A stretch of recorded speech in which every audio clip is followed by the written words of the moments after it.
penyediaan bahan industri, serta potensi energi baru dan terbarukan di Indonesia. Oke, pertama kita akan bahas dulu untuk pengertian ketahanan pangan, bahan industri, serta energi baru dan terbarukan. Yang pertama, ketahanan pangan.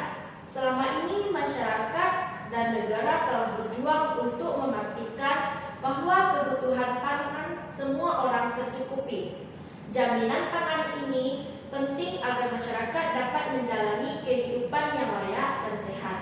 Namun, ketersediaan makanan yang cukup bagi semua orang tetap menjadi masalah mendesak. Ada 7 langkah strategis yang dikembangkan untuk mengatasi masalah ketahanan pangan itu. Ketujuh langkah itu, yang pertama, memastikan lingkungan sosial, politik, dan ekonomi yang memungkinkan terciptanya kondisi terbaik untuk perdamaian permanen dan pemberantasan kemiskinan. Yang kedua, menerapkan kebijakan untuk memberantas kemiskinan dan ketidaksetaraan. Yang ketiga, mengikuti kebijakan dan praktik pangan, pertanian, perikanan, kehutanan, dan pembangunan perdesaan berkelanjutan. Yang keempat, berusaha memastikan bahwa pangan, perdagangan hasil pertanian, dan kebijakan perdagangan secara keseluruhan kondusif untuk mendorong ketahanan pangan bagi semua orang. Yang kelima, berusaha mencegah dan bersiap untuk menghadapi bencana alam dan ketahanan dan keadaan darurat dan untuk memenuhi kebutuhan pangan. Yang keenam, mendorong pengalokasian dan penggunaan investasi publik dan swasta yang optimal untuk menumbuhkan sumber daya manusia. Yang ketujuh, menerapkan, memantau, dan menyempurnakan rencana aksi di semua tingkat. Ada 4 komponen yang harus dipenuhi untuk mencapai kondisi ketahanan pangan, yaitu kecukupan ketersediaan pangan, stabilitas ketersediaan pangan, aksesibilitas atau keterjangkauan terhadap pangan, dan kualitas atau keamanan pangan. Lalu yang kedua, kita masuk pada bahan industri. Menurut Undang-Undang Republik Indonesia Nomor 3 Tahun 2014 tentang perindustrian, industri adalah seluruh bentuk kegiatan ekonomi yang mengelola bahan baku dan memanfaatkan sumber daya industri sehingga menghasilkan barang yang mempunyai nilai tambah atau manfaat lebih tinggi, termasuk jasa industri.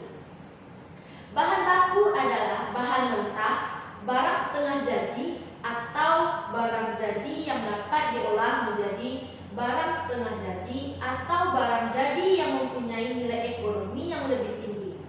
Sedangkan bahan mentah adalah semua bahan yang didapat dari sumber daya alam atau yang diperoleh dari usaha manusia untuk dimanfaatkan lebih lanjut.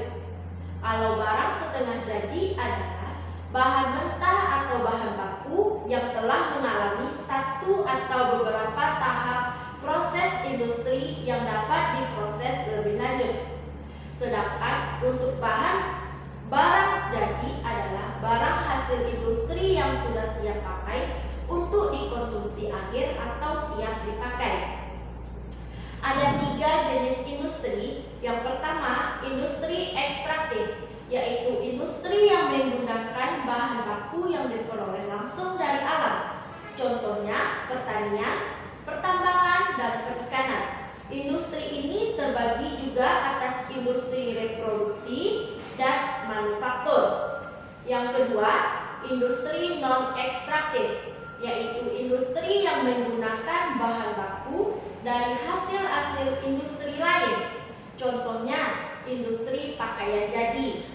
Yang ketiga, industri fasilitatif atau disebut tersier, yaitu industri yang kegiatannya menjual jasa layanan untuk keperluan orang lain. Contohnya perbankan, perdagangan, angkutan, dan pariwisata. Terakhir, ada energi baru dan terbarukan.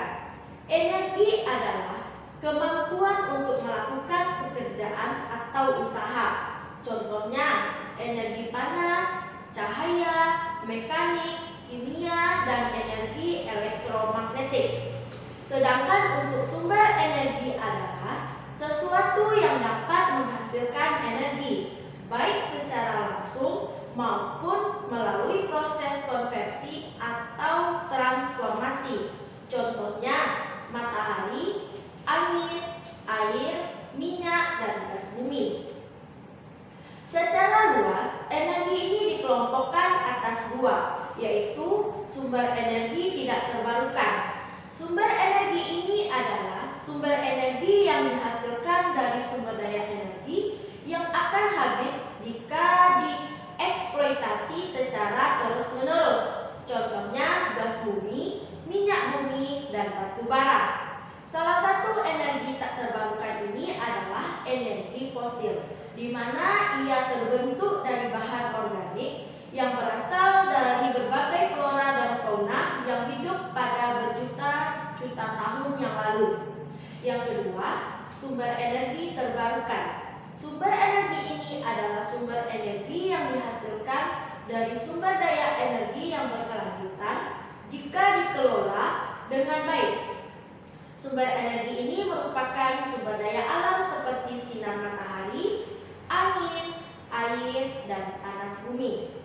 Secara detail, penyebab pengembangan sumber energi yang terbarukan harus dilakukan adalah permintaan energi meningkat dengan pesat karena industrialisasi dan pertumbuhan penduduk yang pesat. Yang kedua, sumber energi fosil tidak terbarukan dan sumber konvensional juga menyebabkan polusi sehingga penggunaannya dapat menurunkan kualitas lingkungan.